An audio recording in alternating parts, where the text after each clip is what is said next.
Look, we need to dismantle a deeply ingrained and, frankly, totally outdated myth right now.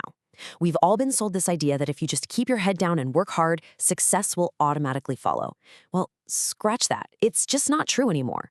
In this explainer, we're pulling together some incredible research, ranging from modern organizational psychology to updated takes on Machiavelli and the 48 Laws of Power, to give you a modernized toolkit for professional power. Because if you want to actually take control of your career trajectory in 2026, you absolutely need a new playbook. So we're going to break down the shifting power dynamics of the modern workplace into 5 really actionable pillars today. We'll start by tackling the visibility gap. Then we'll look at emotional intelligence as your baseline for power. After that, we'll dive into the strategic use of silence, the absolute necessity of avoiding toxic networks, and finally, we'll be updating those classic laws of power for the digital age.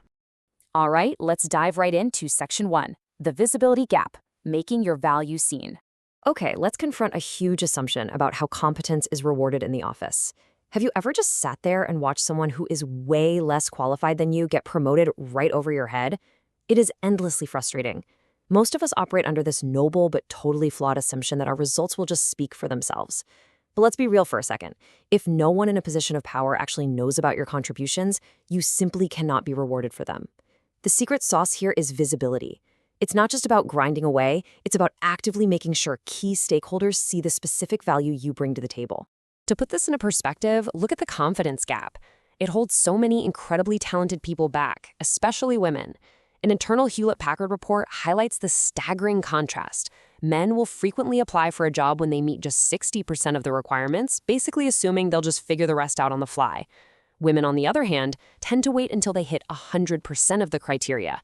Being overly tentative or just assuming your achievements will be automatically noticed is a massive roadblock to your advancement.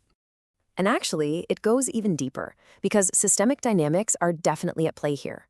Research published in Frontiers in Psychology reveals that when it comes to promotions or leadership roles, men are frequently evaluated based on their vision and their future potential. Women, conversely, are judged strictly on their past contributions and track record. So what does this mean? It makes the need to actively showcase your value even more absolutely crucial, rather than just waiting around to be recognized. So how do we bridge this gap? You need a proactive system. Career experts suggest building your reputation using what they call microtasks. This essentially means taking just 30 minutes a week to turn your daily wins into memorable little micro-stories. You want to frame your work so that people actually remember you for it. And even better, you want to cultivate relationships so that other people start promoting your work for you. You don't have to be out there bragging, you just have to take control of the narrative surrounding your professional value. Let's move on to Section 2, emotional intelligence as power, the new baseline. The thing is, all that visibility needs a rock-solid foundation. Drawing from recent research in the International Journal of Indian Psychology, emotional intelligence, which is basically your capacity to perceive, understand, and regulate emotions in yourself and others, isn't just some fluffy corporate buzzword anymore. It is a critical psychological resource. In a modern workplace full of role ambiguity and intense performance pressure, EI is the literal baseline required for leadership. It's the exact thing that allows you to handle massive stress without losing your cool. The data on this is super fascinating.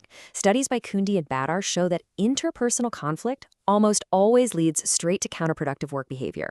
But high EI acts as a buffer. Emotionally intelligent employees can actually regulate their frustration during conflicts. So instead of spiraling into toxic behavior or hitting total burnout, they sustain their performance. They use their resilience to break that conflict loop entirely.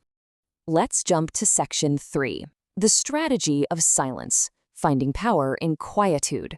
This builds perfectly from EI because sometimes true power is knowing exactly when to say absolutely nothing at all. What's truly wild here is how Niccolo Machiavelli observed centuries ago that our modern obsession with oversharing is actually a massive strategic misstep. We are constantly told to be authentic and share everything with everyone, but words can create invisible chains. When you constantly over-explain your plans, you expose your entire thought process and end up diluting your own authority. Deliberate silence, on the other hand, carries immense psychological weight. Human nature absolutely abhors a vacuum, and so does the human mind in a conversation. When you just endure a pause, watch what happens. Others will rush in to fill that void, often oversharing or revealing their own vulnerabilities. Being comfortable with silence shifts the entire balance of power.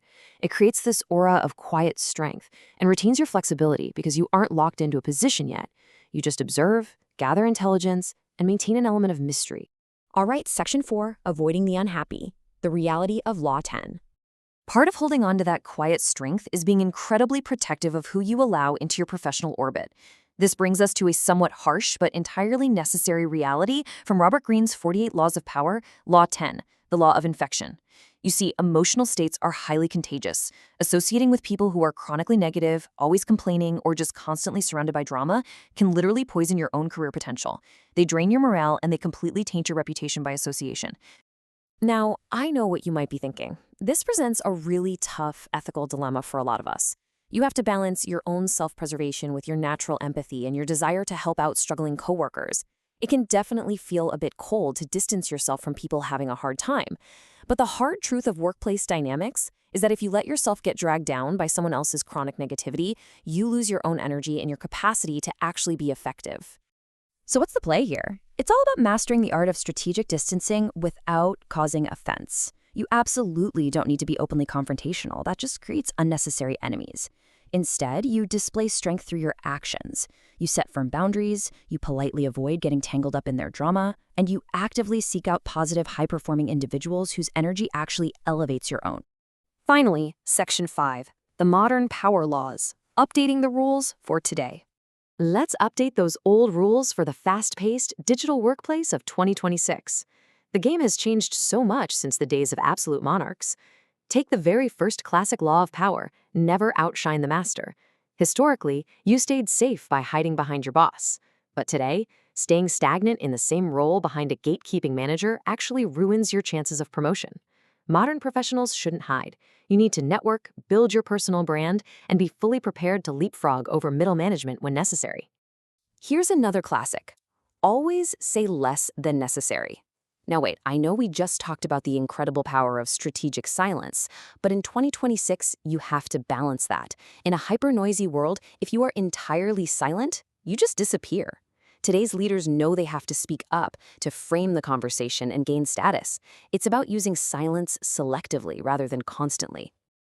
And that brings us to perhaps the most crucial shift of all. The old Machiavellian laws suggested keeping people in suspended terror to maintain control. But if you try treating empowered, modern employees that way today, you will simply drive all your best talent straight out the door. Ruling by fear is dead. Modern leaders use emotional intelligence, warmth, and pro-social ideals to motivate their teams. When people actually feel valued, productivity skyrockets, and the leader earns genuine respect, not forced compliance. Navigating career politics today isn't about being a ruthless villain. It's about being strategic, highly emotionally intelligent, and fiercely protective of your value. So, as you step back into the office this week, think about this. How will you balance the absolute necessity of being visible with the profound power of keeping your cards close to your chest? Think on that for a bit, and we'll see you next time.